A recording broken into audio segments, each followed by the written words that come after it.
What's up, everyone? Welcome back to another episode of the Heel Hookers Podcast, episode 114. Let's go.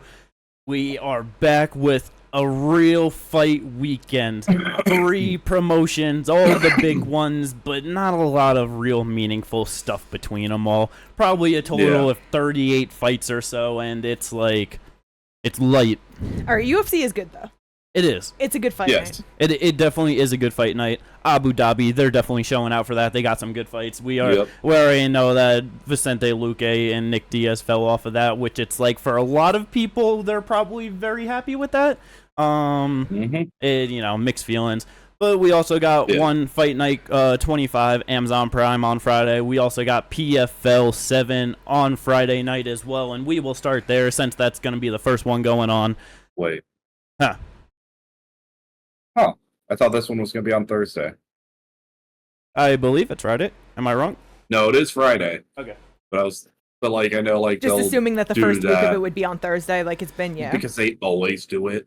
But Which just when you think been... the PFL is going to be consistent, that's when we're just like, let's not be consistent. Let's confuse people. Let's fucking misdirect into bad things. Like, we're going to make you think we're going to do something good, but nah, it's actually kind of bad. Yeah.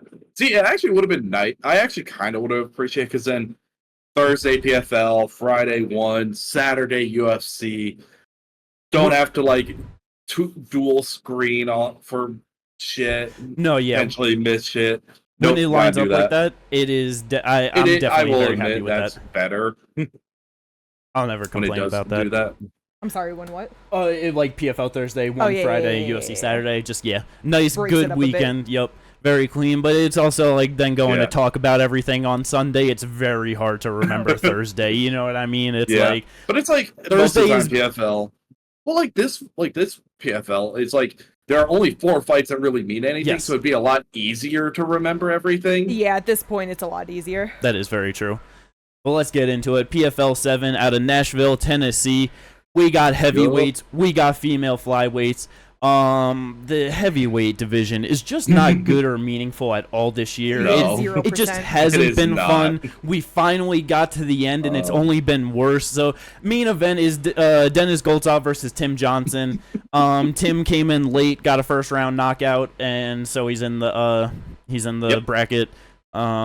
Dennis, he's solid, but he can fuck up. You know what I mean? Like I don't know. I do think Dennis is going to win this. Probably. I feel like I just have too much of last year with Hennen and everything in my mind of just really watching him shit the bed and just being like, oh, you aren't nearly as good as I thought. But maybe Hennen's just a lot better than what I expect to. I was going to say, and he's also a lot bigger than him as well, so I wonder if just the height and reach, just struggling with that, and Very fair. No, and Tim is not that great, but he does have some good power on him, so it's just... I have to, in situations like this, I always go for the fighter who has more ways to win, and Dennis just has more ways to win. 100%. I would not be surprised if he's going to be the better grappler out there, able to take him down. Oh, yeah, for sure. Out of his 34 wins, 11 of them are subs. Yeah. He has 17 knockouts, Yeah. The rest decision, you know what I mean? He can easily win the fight. So, definitely hoping that Dennis Goltsov can get it done. That would be very nice.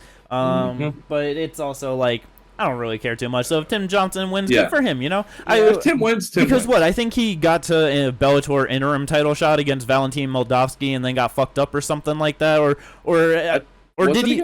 Did he lose to Fedor? No, okay. So I know he lost to Fedor. Yeah, he lost to Valentin, and then he lost to Fedor, and then Linton Vassell, and it was for the interim heavyweight. Okay. Yeah. Okay. Yeah, so lost for the interim title, and then to get knocked out by Fedor in the first round. Yeah, I forgot about that. That was one of those split moments of oh shit, can Fedor actually come back at an ancient age and do something in the Bellator heavyweight division? And then he got hit. Then Fedor came along and was like, nah. Yeah, that was incredibly sad. But I kind of figured he was going to lose to Bader. He'd already lost to Bader, and it was a knockout. It's funny. Wasn't going to look good for him. I did not realize that. I guess Tim Johnson actually ended up getting dropped from Bellator. Had a fight in between in a random promotion, XFC, before his PFL. PFL, yeah. So that's actually kind of interesting. I did not realize that. I wonder. Well, I mean, 3-fight losing streak and 2 finishes in the first round. That's probably why Bellator dropped him. Yeah, but yeah. Yeah, but you got to win right after that, though. It's like they dropped him after a win. That's the weird part. It's one of those things where it's like, even though like ending it on a win, maybe that was the last fight on his contract. They knew that he just was doing bad, so yeah, it's just like not worth it. Well, not only that, but like heavyweights kind of get paid more too.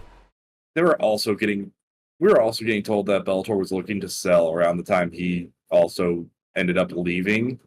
So yeah, probably would have been leaving. So it was probably also just like there's no point in re-signing a lot of people whose contracts are up at this point because. Unless you're Gegard Mousasi to absolutely fuck the PFL. One last pardoning gift. I respect it. I respect that. But, so yeah, that's the main event. Not too exciting, but I doubt that it's going to last too long. Yeah. Co-main event, this is where the meaning on the card really comes from. It comes from the women's side. Flyweight. Undefeated. Dakota Dacheva. Got the title last year, PFL Europe, just absolutely blasting her way through the first part of the regular season, and now she's actually going to be fighting better competition because. Not yet. Well, I mean, Jenna Bishop is definitely better than the last 2 girls that I would say, because the last girl she fought, Jenna Bishop, finished in the first round, and then for sure. It's like Jenna Bishop has really solid grappling, but it's like she's not deep into her MMA career. She's 7-1. She's 38 years old, and the people that she was fighting beforehand were just fucking nobodies, realistically, you know? Yeah. Just not great people, and so it's just, like, hard to, I don't know. For sure. I mean, she did go to the split with Tyla, like, even though losing the last one, you know? So it's, like... Yeah. It's... I feel like she's definitely more competent than what her record shows, you know what I mean? Like... Yeah, that's true. But I still think Dakota's going to run over her. I wouldn't be surprised. That's entirely possible. I wouldn't be surprised. I could just... Dakota, again, taller, longer, and just, she's so aggressive out there. Like, she's going to be nobody like Jenna's fought before. Yeah, it's like you said, the aggressiveness is really the biggest thing. Because it's like... It is. There just aren't a lot of women that are extremely aggressive on the feet. And, like, not only with that, they just actually have, like, very good mechanics behind all of their shot selection, too. So she hits them very good and with devastating power, and these girls just cannot handle it. Yeah, like, I mean, not for nothing. She's 12-0. She has 1 decision win, 1 sub win. 10 knockouts. Like, I don't 26 years old, not even in her prime yet. I don't know that Jenna's going to be able to hang. More than likely not. But it definitely is like a step up from her last 2 opponents in PFL, you know? If she's able to grab a hold, she might be able to hang for a round. Yeah. But that's going to be the biggest taller, thing. 4 inches longer. It's like, I'm just not sure. Yeah, but the thing is, like, with aggressive strikers, there are so many times where they just accidentally fall into the clinch. Like, it just happens. And also, if she's able to just slip 1 strike and now all of a sudden she can just get deep in, duck under and get in, and there are just ways that it can happen. I'm not expecting it to happen. No, yeah, but for it sure. Can happen. I'm not saying it can't. You know, it's MMA. Literally anything can happen.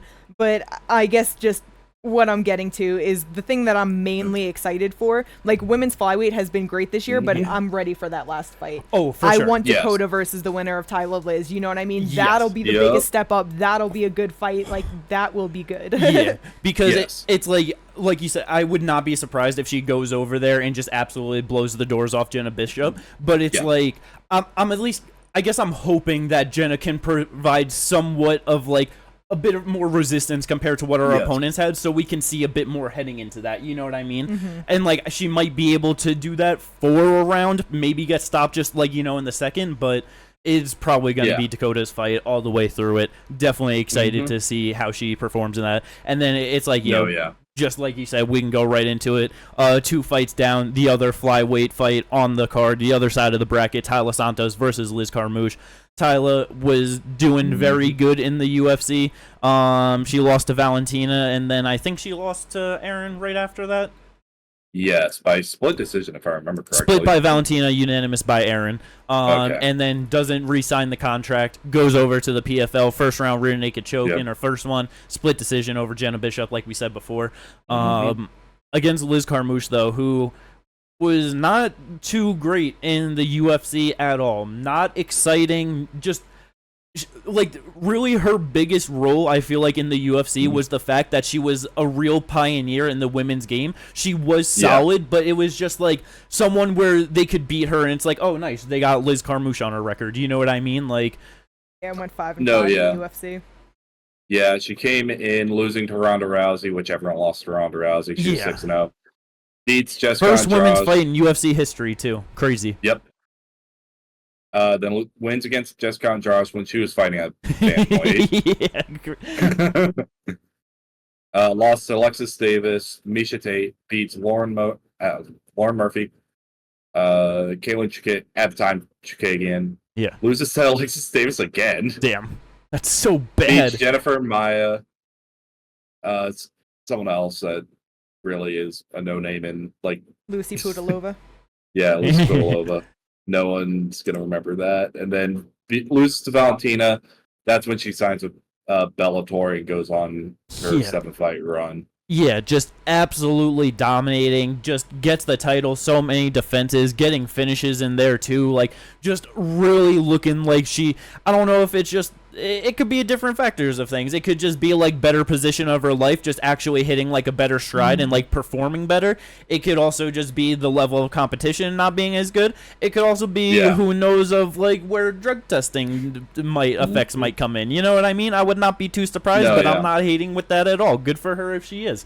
It's like just absolutely reinvigorated her career. Just her versus Tyla, very good fight.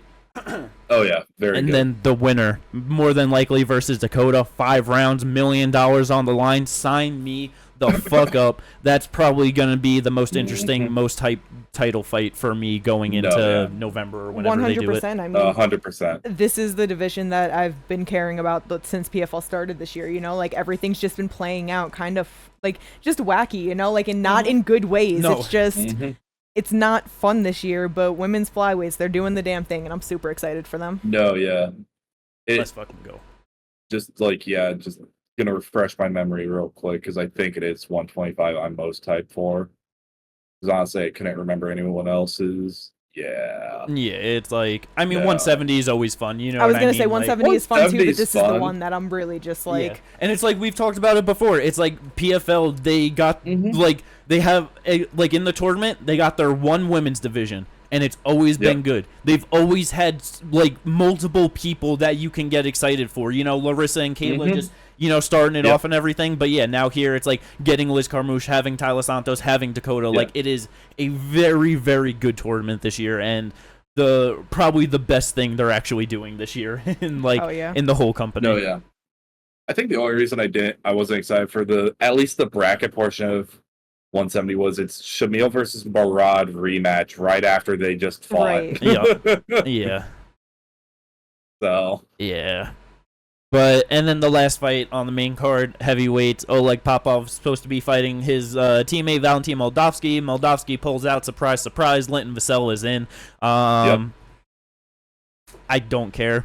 And, neither do I. Then really you have 2 guys are gonna win, and then they're gonna fight in November for good for them $1 million. But maybe, hopefully, that's like the first title fight out of all of them. You know, let's just get that out of the way. We really don't. We don't need that anywhere near the pay-per-view. Here's what I need.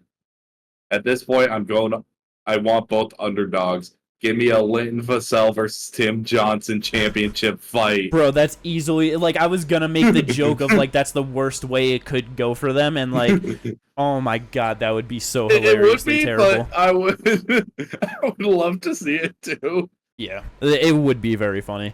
But yeah, that's PFL 7. Hopefully we get some good action from it, and we just got some good stuff to talk about. Then we got one championship, Fight Night 25 on Friday. It's just kind of funny. It's not it's not their best event at all. They just already have too many big events coming up that they are just absolutely stacking the deck for. So main event, we got Jared Brooks coming off his DQ loss of losing his title, and now he's fighting for the interim flyweight or interim strawweight title against some other guy. and because the champ is injured and he can't defend. This is just so dumb. That was such a dumbass fucking result and everything. Like, I know that one has it on. Yeah, like one has the rule where you can't slam on your head or anything, and he just did it so perfectly, knocked the dude unconscious, and just 56 seconds into the first round. So fucking sad. Yeah, lost the belt, now fighting for the interim. It's so funny. Just being so hyped because we didn't understand that was illegal. Yeah. Him too, though. Yo, he went crazy. And then when he heard, oh my god. Yo, the dude he's fighting is 37 years old, and he's 4'11 with a 56-inch reach. Holy fuck. I'm sorry, what? Holy fuck. He's on a 4-fight winning streak, though. 4'11 with a 56-inch reach. I do not think I've ever seen someone that small. Yeah, Jared Brooks. Okay, no. Jared Brooks is not that much bigger, though, realistically. 5'3 with a 62-inch reach. Yeah, but 56-inch reach? Yeah. That's in the 50s, brother. That's crazy. I feel like there's been a handful of times I've seen a fighter that has a reach in the 50s. His height starts with 4, like, of course. Oh, my God. But I just realized, because I went to Jared's page, because I was going to look to see how tall he was. He's not, as you said, much taller.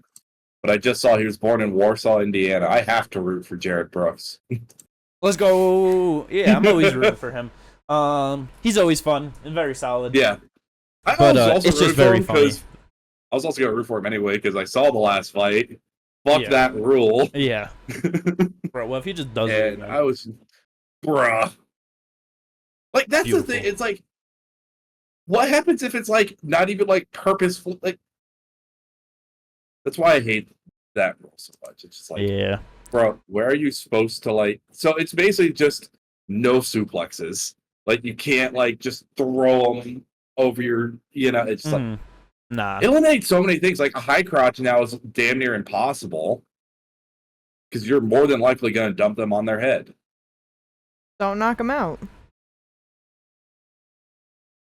It's just one of those things. Co-main event, though, we got Danielle Kelly defending her one atomweight championship in submission grappling, their first female submission grappling champion. It's one of those things where generally know the champion, don't really know the contender at all. Yep. I actually know the champion. Yeah. This one. But she's solid, fun. Hopefully she's able to get a title defense and just keep on being a good star for them. Fighting out of New Jersey, so it just helps to have a good American fighter for them. No, exactly. And I think go ahead. I was going to say, the girl she's grappling had a rough year in 2022, but other than that, she's really solid. Very nice. Whenever it comes to like grappling, I always there are only two things that I want. It's either one, really fun, fast-paced scrambles, or two, just an extremely emphatic submission. I get it. Those are the only two things I'm really looking for. Like, I feel like the grappling in one is usually pretty solid. Yeah, it is. Yeah, and like Danielle Kelly's fun. Yeah. No, very rare that you get like just not great matches. But yeah, so hopefully that's good. The featured bout, Felipe, just a quick little mention, Felipe Lobo, he lost to Jonathan Haggerty for the title, but this dude is fighting 20-year-old Nabil. This dude, motherfucking dude with the Luffy hat, he is the lankiest motherfucker I have ever seen in my fucking life. Yeah. 20 years old. Fighting at 145 pounds, so it's their bantamweight division. 6'7". God damn. 6'7". What the? I have never seen anyone built like that. Such a lightweight class too. You know what I mean? Yeah. No, that's the thing. At that weight class, like holy shit. Like he took a loss to Superlek in his one debut, but then since then 3 wins in a row, 2 finishes. So it's like. It just seems like he might be a very solid fighter for one. I would love to see this motherfucker fight Jonathan Haggerty. Oh my goodness. Amazing. Sign me the fuck up. You might just, it's just one of those things where you're just that tall and skinny. I just feel like every time they get ripped on, they're just gonna crumble, you know? Like I mean, he crumbled under Superlex straight to the body. It's like, it's right there.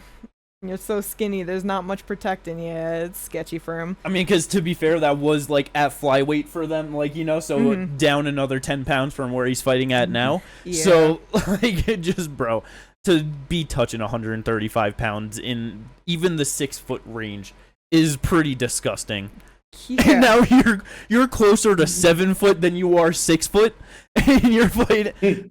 That's just, yeah, that's crazy. But I love it. Beautiful.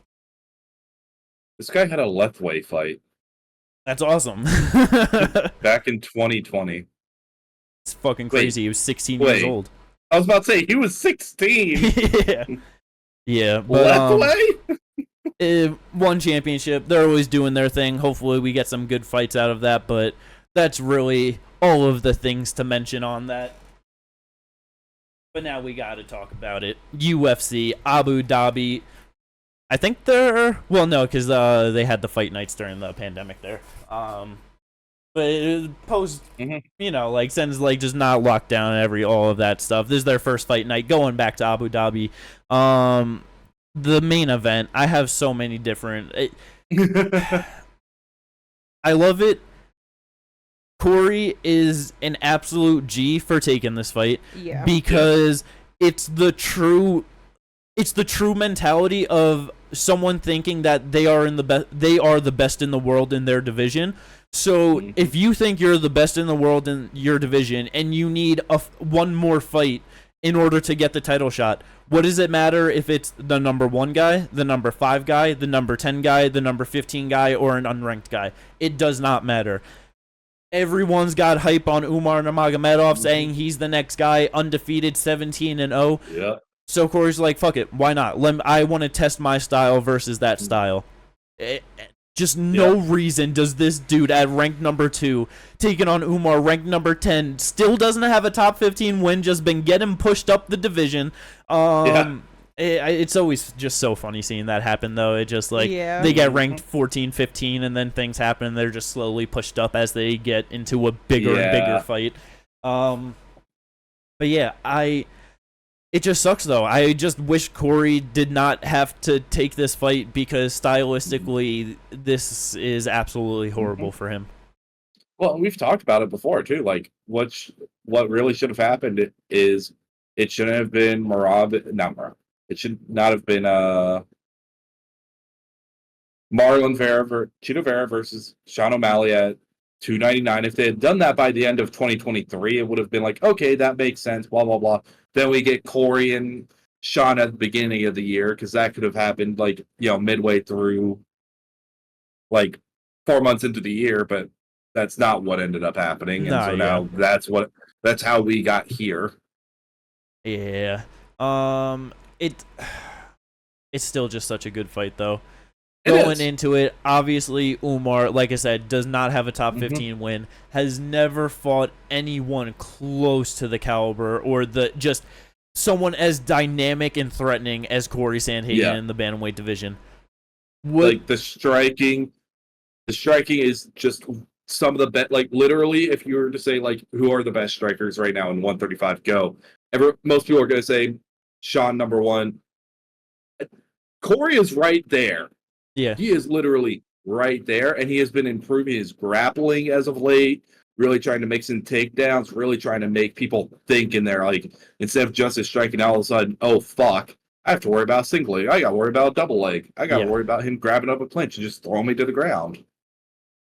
Yeah, he definitely had to improve on it, because it's still crazy to think about the fact that he tore his his shoulder, his arm, whatever it was, his tricep. Okay, I knew it was in that area, but the first round, and then still proceeded to grapple fuck the shit out of Rob Font for the next 5. Like, I know it's Rob Font, so it's not like this high caliber wrestler or grappler or anything like that. But still, Corey's not a high caliber wrestler or grappler. No, I know, but that's what I'm saying. That it just goes to show that he's definitely been improving on it like going into this fight, because he was originally supposed to fight him that day that he fought Rob. Yeah. But now it's literally a whole year later, almost to the day, just 2 days off. So it's like he's had even that much more time to work on it. Like, I hope he can get it done. I'd be so happy for him. Yeah. He is I'm sorry. Go. No, go ahead. I was just, like, he is a very thoughtful and just calculated fighter. Where because I don't remember the exact fighter that he's been training with, but I know he has a fighter from Tajikistan that he's been training with to help with like the grappling for that fight. So, like you said, having an entire extra year from where he was like first supposed to do it, I can't even imagine what he's just been cooking up in his head for this entire time of like all these different things that he can do, the ways it can go. Like, he is extremely dynamic, and as he starts to develop his grappling game, he's going to become much more dynamic there as well. Yeah. Yeah. I was about to say, the one fight where he really started to like be like, okay, I really need to start improving my grappling and change my mentality was when he lost to Aljo. Yeah. And then after he lost a split decision to Dillashaw, which I still like, and that was close. I kind of gave it to Corey, but I'm also biased. So then he lost to Piotr Jan, and he's like, okay, I really need to just improve my overall skill set game. Oh my god. And then you talk about like what he's been cooking up, like the creativity and just the like thoughtfulness that he has, but then also just like the in the moment shit that he can think of on the fly, like, oh, I just landed a flying knee against TJ Dillashaw. He's still trying to take me down. Quick, switch it to an inverted triangle. Like, what the fuck is that? Like, yeah, man. He's just such a good fighter. It's just one of those things where we'll have to just see actually how good Umar's grappling is, you know, because obviously it's suffocating. He has a great submission game. He's very dynamic on the feet as well. So it's like if he can possibly run over Corey in the grappling similar to Aljo, you know, just get him not necessarily in the same way, like fucking a minute or two into the fight, but like first or second round, because it's like we know Corey can be in a fucking scrap over 5 rounds. Like that fight with Piotr, he gave so much. He took so much damage. He was still throwing big shots. 5 rounds with TJ where he was getting out grappled, still getting up and doing big things. Like absolutely beat the piss out of DJ, having him all cut up and beat up where he did nowhere near as damage in that one. Umar ain't never been 5. We like if he can do that like past the 3rd round and he starts fading like in the 4th, dude will get absolutely cooked by the 5th round and he's gonna get put away, battered because fucking TJ. Corey will see that and he'll start going, I bet. Switch stance, rip the body, switch stance, start teep kick to the body, like really start working those body shots. Oh yeah. And that's when they're the most effective. You're breathing heavy all of a sudden, now you're getting the wind knocked out of you, you're just oof. I mean, it's like he's got incredible footwork and able to like move on angles really good. So I don't know how much it would be smart for him to not probably kick the body too much, especially early. No, not early, but like those 4th and 5th rounds. If Umar is really looking like breathing heavy, really tired, it's like even if he tries to catch the kick, like, all right, fine, like I can kind of do more shit here because you're not as powerful, you're not as explosive. No, yeah, but he'll probably be like cutting good angles and just ripping good hooks to the body as he's like getting off to the sides. Like he is definitely gonna work the body. I mean, I can't say definitely, you know, I don't, but like I would be very surprised if he's not landing good body shots to him early on in the fight. Oh yeah, no, especially considering like if we look at like just by target, where he lands most of his strikes, I feel like he has one of the best like breakdowns in terms of like where he actually targets, like career wise. I don't know where I'd find that, but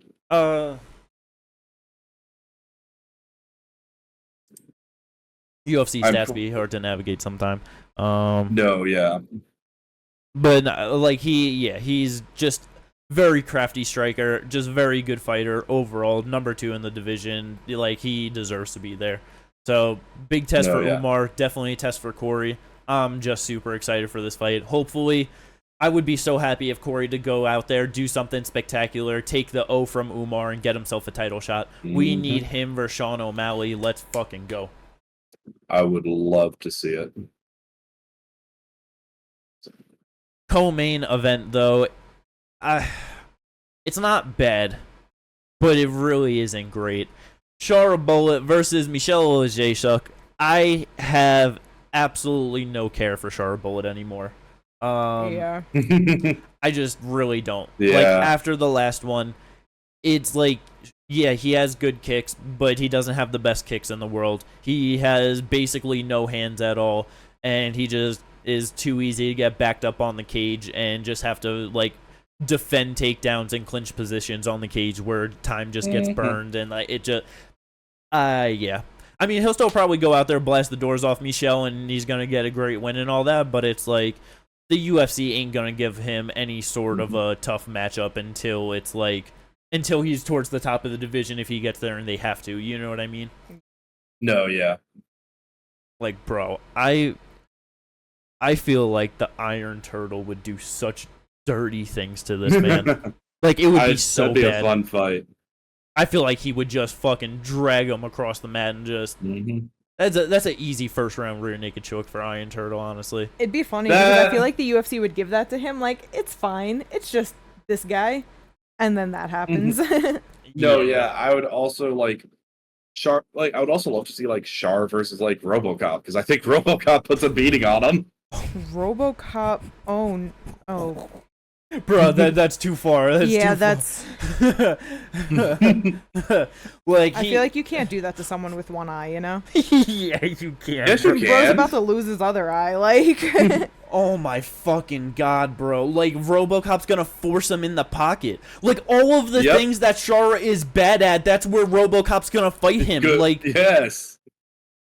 So that is one of the worst matchups for him of a guy that does not have a number next to his name.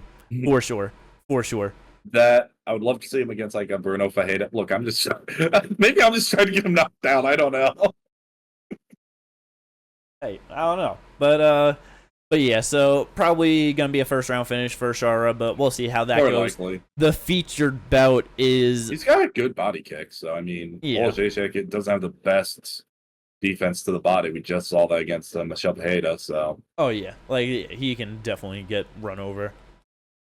The featured bout though, a much better fight, back at 135 pounds. Marlon Cheeto Vera coming back after the just sickening destruction of him against Sean O'Malley. Yeah. Like, his last two losses are him taking like beatings over 5 rounds. It's so funny how going into it, it was just like, it's Cheeto. Of course he's not getting knocked out. Like, I had the thoughts of like, oh, maybe Sean, could be the guy, but probably not. But this is the worst beating he's ever taken. This is the time he showed damage. Yeah, it's like, I know. In coming after the fight, it's just like, I'm surprised he didn't get knocked out. Like, bro, the replays on that knee, I have fucking chills throughout my body. The sound on that thing, literally like a fucking just grand slam fucking shot. All right, and he's just back 5 months later. No, yeah, it's one of those things. Like, it sound like the sound of it sound like a baseball bat hitting a watermelon. Yeah, I know that is like a specific sound, but yeah, it was just disgusting, and it just doesn't matter to him. This dude, how old is Cheeto still?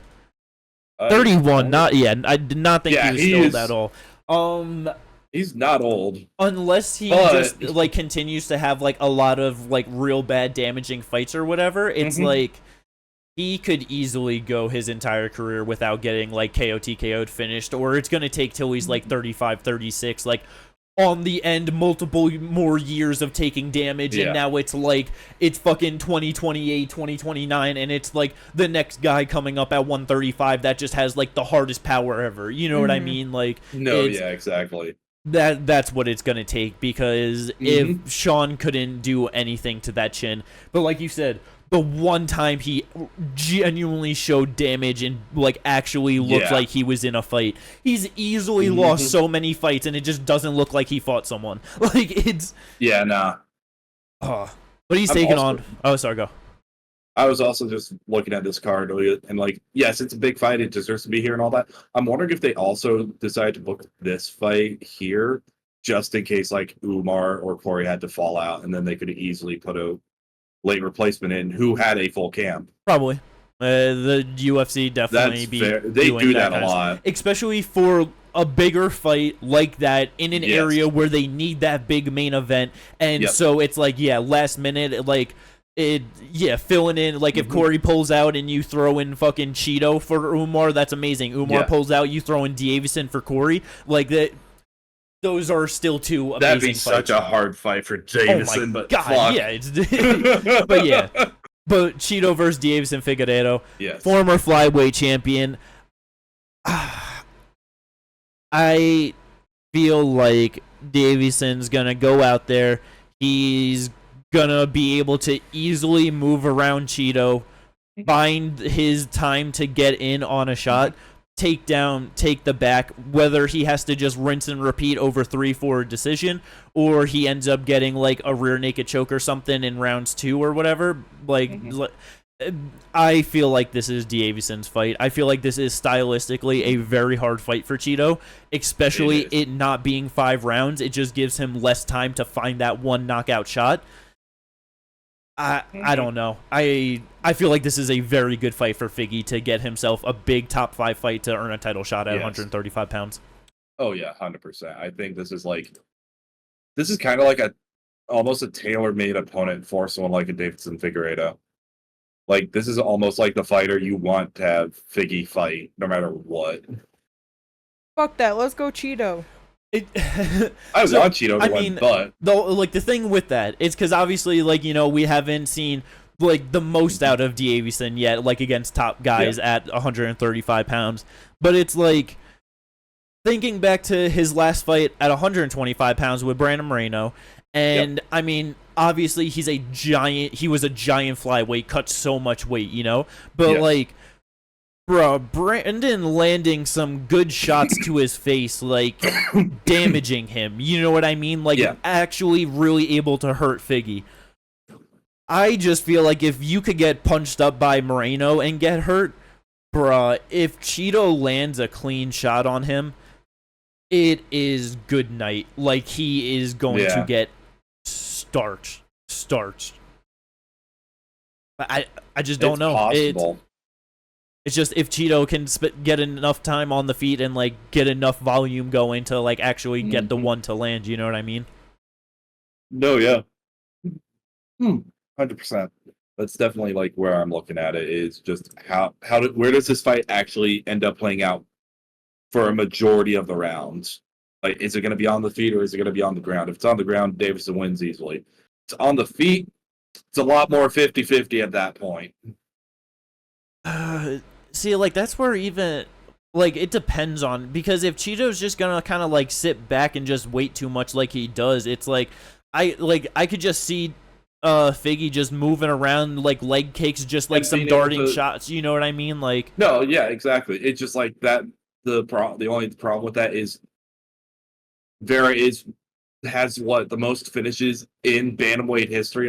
He's one of those guys where he can win at any given moment if he gets that shot off. So it's just one of those things where where does it actually how does it actually go, and what is his game plan? What is he said he wants to do more in the first round, he's trying to do more, that those pathways are cut very deep into his mind of sitting back for the first round and collecting data, so it's gonna be hard for him. But if he does start doing a little bit more, even if he takes the first, let's just say 2 minutes off collecting data, and then really starts going, if you win 3 minutes of a 5-minute round, you won the round, you know what I mean? Most of the time, unless there's I know there are mitigating circumstances, but I know he's a very different fighter, but he was definitely, you could tell he was trying to do more in the first round against Pedro Munoz. Yes. It wasn't a whole lot, but you could tell he was doing way more than he would have in any other fight prior in the first round. And that was his last 3-round fight as well, wasn't it? Yes. Yeah. And I feel obviously Pedro is very different from Figgy, like you said, but I feel like that's a better example of how he's gonna try to fight than trying to look at the O'Malley fight. You know what I mean? Mm-hmm. Oh my god. Or even the Sandhagen fight, both those fights, 5 rounds. He has 5 rounds to work. He can collect data in that first round, and then go on if he, potentially win the next 4. It really would not matter, but you really have to win 2. There are only 3 rounds to work with. You have to win rounds 2 and 3 if you collect data in round 1 for the whole time. Yeah. So definitely a very fun fight at 135 pounds. I'm very excited to see how it plays out. Let's go. Want to get sad real quick? No. Whoever would have thought that we could sit down as MMA fans together and see that a fight between Tony Ferguson and Michael Chiesa is booked and just be like, damn, Tony's probably getting slept unconscious. Yeah. It's terrible. It's absolutely horrible. I hate it. There's not much really I could say about it, because I could easily see Michael Chiesa just being able to darce Tony.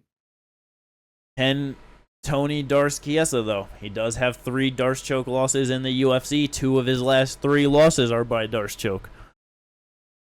He might be able to, but it's one of those things where it's just, what in the besides for the 3rd round against Paddy Pimblett, what in his last 7, just last 3 fights gives you any indication that he'd be able to do it? You know what I mean?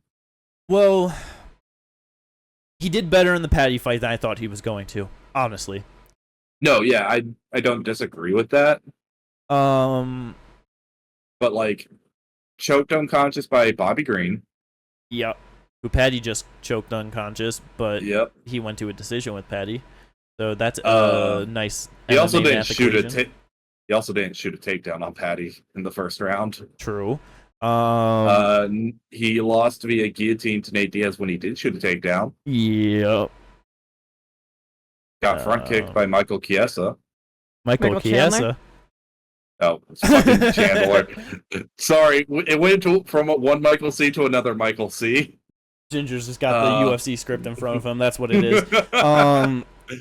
But it's a front kick from Michael Chiesa. It's gonna be how this fight ends. If it actually ends that way, oh my god! This fight, it's a fighter. It's 2 fighters with a combined losing streak of 10 fights. There's nothing to it other than these guys were good a couple years back, and I just really hope that just Tony doesn't get put to sleep. Yeah. I really hope he could get a win and then just be like, all right, I'm done. I quite honestly, if Tony, hopefully Tony does that. If he were to get a win, I honestly can see both these fighters hanging him up after this fight. Yes, especially with Chiesa, and just really with Chiesa, he already has the desk analyst job. He could probably move into commentating if he wanted to probably. And if they wanted him on to try out smaller cards, hell, put him on Dana White Contender Series. I feel like he could.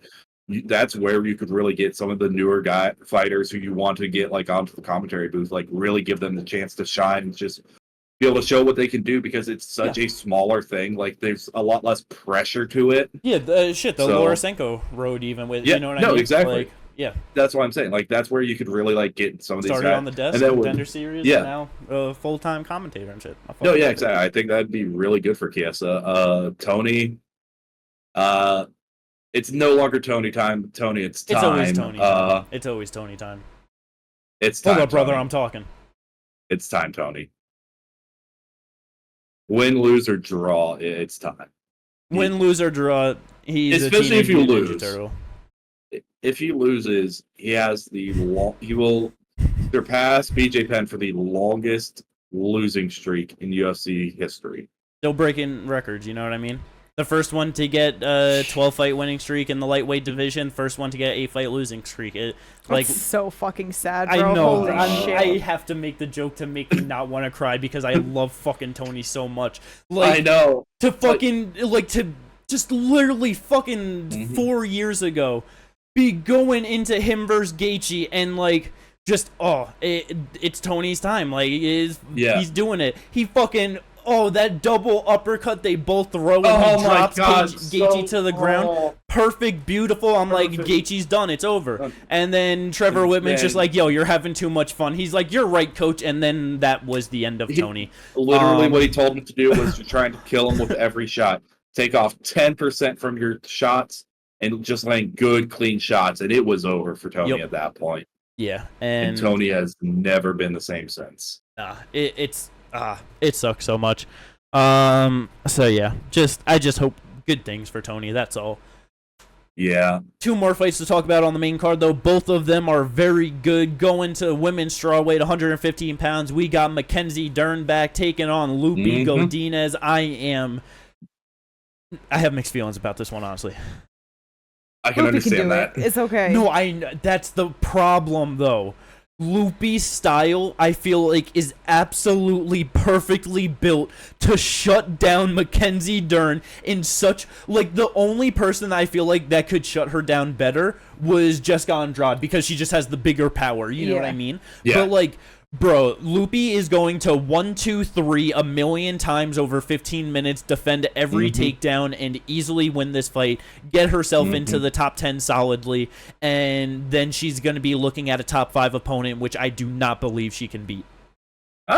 Maybe top 10, maybe top 5. I think they might, give her, no, she'd be top 6. She'd be, number 8 or 7, depending on where they go, probably. She just lost to Virna in her last one. Probably go to 8. I mean, they might go her versus an Amanda Lemos. Lemos coming off the loss to Virna. Yeah, I don't really like that fight for her. Yeah. No, I don't like her versus her versus Marina Rodriguez. Yeah, that.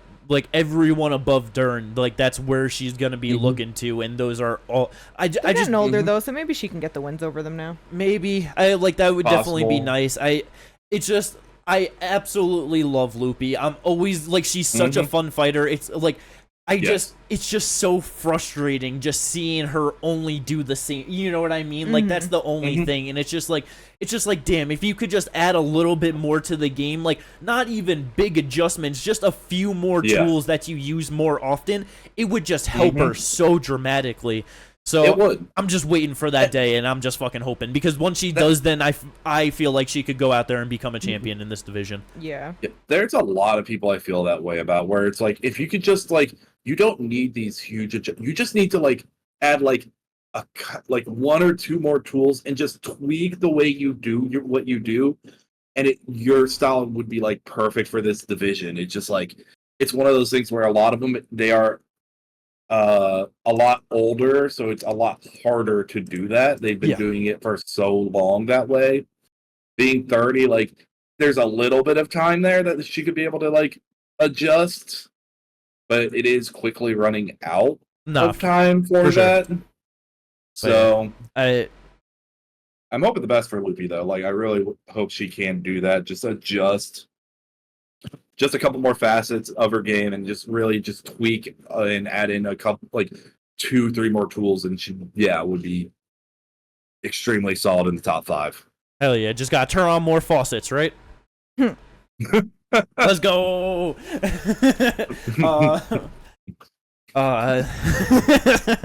What? You said facets. Faucet. Never mind. Oh, okay. You talked a little bit too long after that. It needed to be sooner to hit better.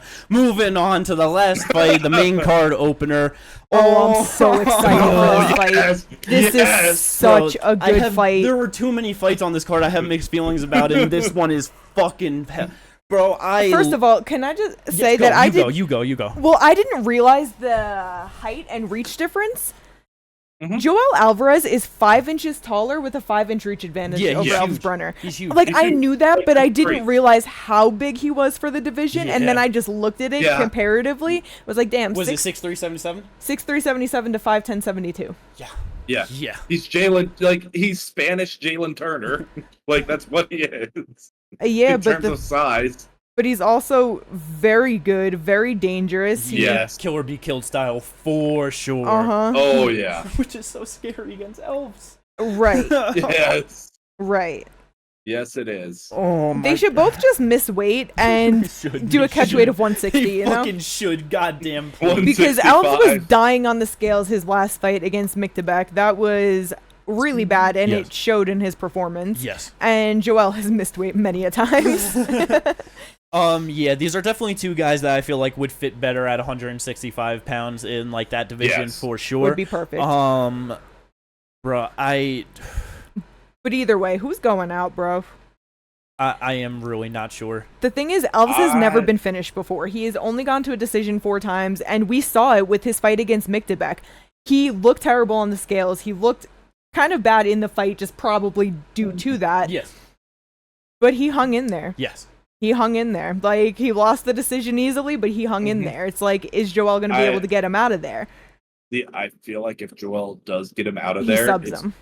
It's going to be and it's going to be a technical submission where he just goes unconscious. It's very or he possible. breaks a limb. Like, those are the only ways I see. I don't see Elves being the type of guy to cap. So it's just one of those things where he's going to need to, like, you know, do what Patty just did against, like, Bobby Green, where he just puts him unconscious. Yeah, that's definitely fair. It's like I know 2 things about this fight. It's going to be absolutely amazing, and both of these guys are not getting paid enough for what they're about to do to each other. No. Yes. Easily one of those fights. Easily. Bro, this could end up being fight of like it's going to be rough because it's not a 5-round fight, not big meaning and all of that, but like I would not be surprised if this is one where we're like, holy shit, this could be a contender for fight of the year. If they both make weight good in their, like, you know. That's if it goes that long. That's very true as well. I think it could go fight of the night, though. Just because I don't see really much else. Like, besides for, like, obviously a lot of other, like, at least, like, Corey Davidson could maybe do it, depending on how Cheeto comes out. Corey Umar could maybe. But, like, honestly, like, looking at the other fights in the card, like, I could easily see this being fight of the night. Yeah, that is definitely going to be my prediction of fight of the night, like, out of all of them, for sure. Definitely the biggest banger on the card. Yes. But yeah, that's the main card. Other than that, we do got some good prelim fights. I don't know which ones you guys care about the most. Which ones do you guys want to get into first? I was about to say, I'll go first. Guram Kudadaladze. He was supposed to fight. Who was he supposed to fight again? He was supposed to fight. Al Sawadi. He had to pull out. In comes in Cage Warriors vet and champion, if I remember correctly, from his last fight. Correct? He was still champion. Oh, I have no idea. Because I just. No, it wasn't for the belt his last fight. It wasn't, but he is okay. But I know was Cage Warriors champion. Okay, he lost the belt to Paul Hughes. Okay. The guy who signed with PFL, yeah. But I've seen this guy fight twice. He's got really good submissions, and he's pretty decent on the feet. I just feel like this is going to be a really good fight. Guram is obviously extremely good. We've seen how good he is. And I'm just hoping for a banger of a fight. And this is Jordan's UFC debut, so I'm hoping to see a really good performance out of him. Yeah, it's so crazy to think that, like, Guram was one of the guys, like, a couple years back where I'm just like, oh, give it a few years, he's going to be top 5, top 10 guy, and now he's just and then the UFC. Right, since 2020. Yeah. Inactive. His debut, injuries. He beat Mateus Gamrot. That's what I thought. Then he had 2 canceled fights. 2 years later, he lost to Demir. And then 2 canceled fights, and then a year later, last year, he lost to Elves. Yeah. And now here he is a year later. Yeah, just cannot get in there. It sucks, but he's such a good fucking fighter. It just definitely hope he looks good in that one though. Kate, you got anything that you were really liking on the prelims? No. All right, I got one thing I care about on the prelims other than Guram, and that is the prelim featured bout Azat Mirzakhanov versus Alonzo Menafield. I skipped right over that. Alonzo absolutely shit the bed in the last one in spectacular fashion. Never seen someone just run out there so dumb and just right into it was just so bad. Bro, he ran headfirst into the cage and then got punched out in 12 seconds. Yeah. Like Azat is a very good boxer at 205. Doesn't have the greatest gas tank, but he good boxer, heavy hitter. I would not be surprised if he gets a first round knockout over Alonzo, so that's what I'm hoping for. It's entirely possible. I could see Menafil being able to stay in there, and Asma not having the greatest gas tank, really starting to gas halfway through the second, if not sooner, and then just Menifield being able to take it either the distance or being able to finish him late in the second, early in the third. I mean, I know he'd be getting tired, but it's like he toughs it out. He won the decision over just Dustin Jacoby, and he has 2 third-round finishes, one of them being a flying knee, so... Yeah. Oh, yeah, over Tafon and Njoku, yeah. Right? Yeah, he's such a bad fighter. No, I know, but what I'm saying is that, like... I know. It takes the energy to do that. He could power through it, especially with the decision over Dustin. He can power through it. It's just like... And he at least carries Alonso, yeah, he does. But, like, with, like, the Dustin Jacoby thing, it's like, I just feel like Alonso Menifield has more power than Dustin Jacoby, so for sure. Those shots are going to be hitting harder than what Dustin Jacoby's were. I wasn't trying to, compare as much as just be like, no, I know. He's done it, though. He's done it, but it's like, Alonso, I just feel like, has more power. He's not as technical, but also sometimes being a bit more wild is sometimes better. Sometimes it's just, they're not like, they're like, okay, he's not going to throw, a right hook here. And then the other fighter's just right hook, go burr. Yeah. Like, what I mean? But I'm definitely hoping that's a fun fight, though. It's probably going to end in a finish one way or another, so hopefully it's good. Shamil Gaziev, he's back after an undeserved main event, right? Buried on the prelims. That's fun. Yeah. Right? Buried on the prelims Victoria against Dontel May. Oh, yeah. Dontel Mays. Dontel Mays probably going to win that fight. That'd be really funny. I would love that. I actually kind of hope he wins it. Victoria Dudikova, 8-0 on the prelims versus Sam Hughes. That should be a good one. Jai Herbert back as well. Just very solid fights up and down the card. Great card from Abu Dhabi for the UFC. Let's go. Those are all of the things to get into about the fights coming up this weekend, but we got a little bit more fight news going on since we did the podcast yesterday. So let's go. First thing, very solid fight. I guess Holland just wants to be at 185 pounds now. Kevin Holland versus Chris Curtis. Holland gonna fuck Chris Curtis up. It's just really funny. He got the ranking again at 170, and he's like, 85 it is. Don't put me in big fights. He's gonna keep flipping back and forth. But no, love this fight. I saw someone say, "Oh look, Joaquin Buckley's dads are having a custody battle."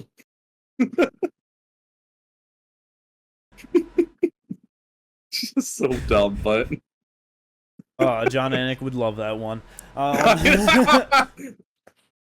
But that's just a very good striking fight. There's not going to be no grappling in that shit. No. So let's go. Definitely fun.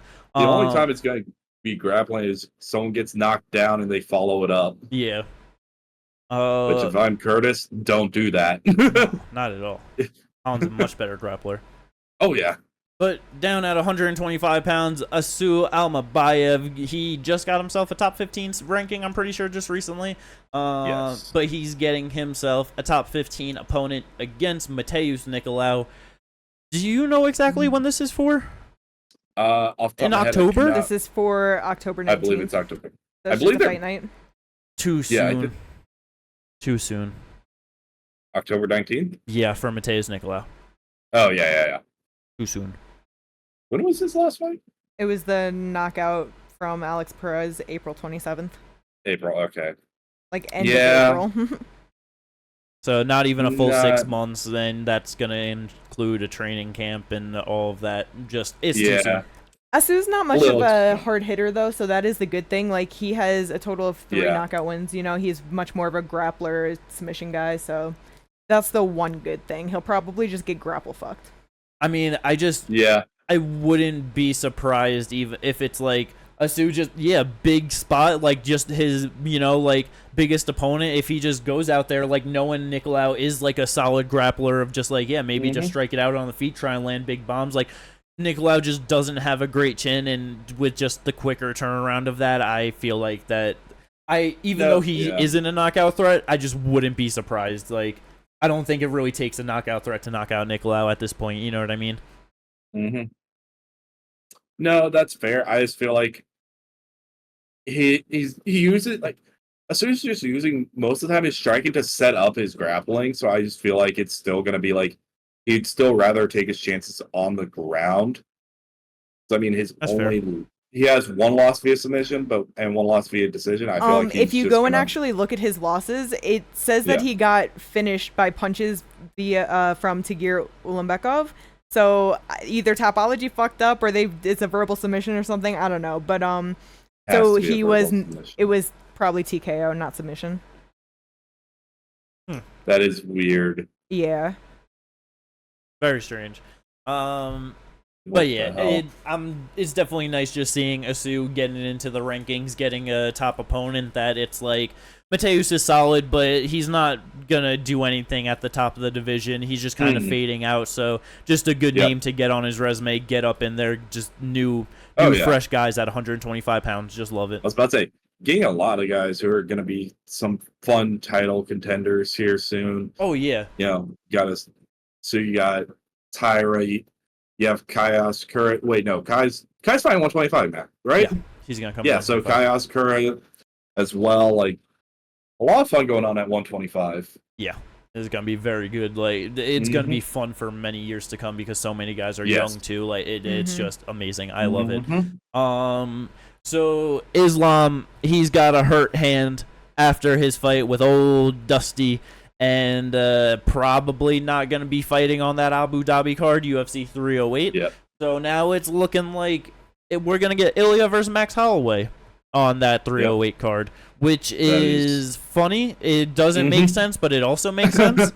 Because it's like, with literally talking about yesterday that, Bilal Shavkat, they're probably going to try and do a quick turnaround, get him on one of the ones in October. You would think that they were going to do an Abu Dhabi. Wasn't sure if they would headline it over Islam. Islam not being there, you would think no-brainer. Yeah. But it's probably more of they want a big fight there. So if we can't give them Islam, a big fight to replace that is. Max. Yeah, because that's and also, like, a much bigger fight. Like, it despite is us not being regional. It is us speculating, like, quick turnaround for Bilal and all that. But, like, to be fair, he still has to do post-fight medicals. Like, we could find out, like, oh, he has, like, a broke hand or whatever. It's like, he's not going to be able to fight that card either. So it's not like... So it's just, like, that is just, like, speculation that we were having. No, it would make sense. It's just, like, because... But we don't know, like, anything of how he actually is feeling after the fight. For sure. We just end up with Shavkat versus Usman for the interim. Very possible. Like that. Just the fucking 3 months later, like, interim title. We've seen it before. Done it before. I know that. Yeah. It's like, they have done that many times where, okay, champion that they don't want there wins, quick turnaround. No, you don't want it? All right, interim champ. Like, it's just because it takes a whole lot of leverage off of them, and it just, yeah. So, probably Bilal Shavkat gonna be 307 headliner, and then it's like, if Bilal, like you said, Ginger, if Bilal's not ready, then for sure we're gonna get Shavkat versus Usman for the interim title. That makes all the sense in the world. Point. Like, you could put that. That's probably gonna be 307. Literally anywhere. That would probably be 307.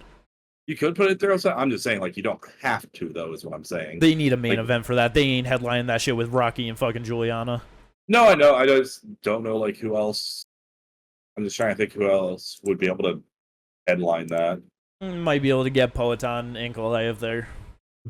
Yes. Let's have another 205 belt in Salt Lake. Another 205 fight in Salt Lake City. I don't know. But yeah, so we'll see how all of that plays out. Last little thing to talk about, going off of yesterday, talking about Mikhaev getting dropped from the UFC, all of that good stuff.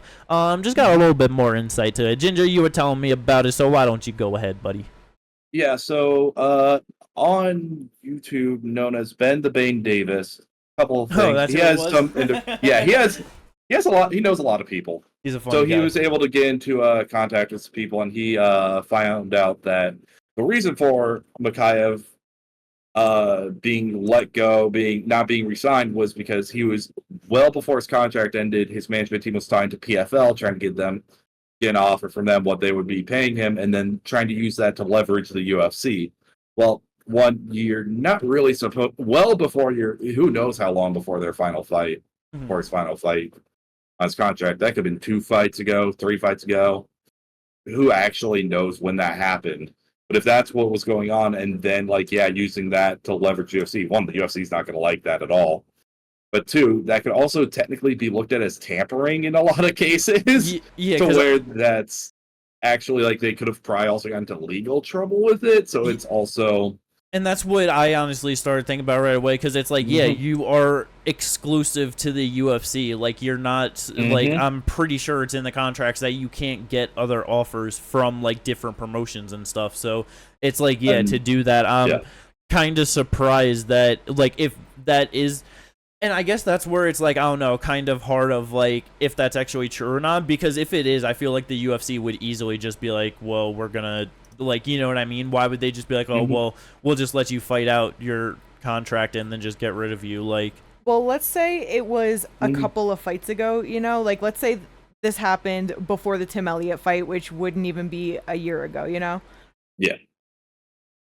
He got the finish, had like a good fight with Jeff Alfilo, you know, that was like fun. He had the finish over Malcolm Gordon. He had the fight with Charles Johnson, and that's always fun to watch Charles Johnson in there, you know. He finished Cody Durden, so I wonder if it was just him having more exciting performances and actually getting things done that they were like, we'll let it rock, we'll see where he goes with things, you know, and then after how everything's been going, that's fair. They were just like, you know what, fuck this kid, especially with the Manel Cop beef, and then leading into their fight, if they were just like, no. Yeah. I feel like what it is, though, like, when they were talking about this, like, let's just say it was well before, right? I think it's more so they caught wind that they were talking to them without the whole, like, trying to use it as leverage thing, because that's the way it read, is they caught wind of it, and then they tried to use the leverage of how much they were offering to get a better deal from the UFC like before the management team even know, like, that Dana and UFC knew that they were talking to PFL already. I gotcha. So they were going to try and sneak a fast. Well, that's what I think it is. They were trying to sneak a fast one by Dana of it looking like, oh, he just had his last fight. Here's what the PFL was going to be offering. And we're on our last fight. Here's what the PFL is offering us. But it turns out they've been talking to him for like 6 months to a year now. And it's like, you ain't slick. They got eyes everywhere. And because it's also like, I know, like, even with certain contracts and stuff, like, I don't know if, like, they still do, but I'm pretty sure they, like, have... Like, they have a certain period, like, after your contract is up to basically negotiate a new contract before you're even able to go look at new contract. You know what I mean? So it's like, and then it's like, yeah, if you have a matching clause on yours, then, you know, like, there are so many different things. So, yeah, that's the other part is where to go behind the UFC and that's where it feels like... I don't know. I feel like the UFC would come down way harder on him, like, for trying to do that. I do, but I also feel like they just are like...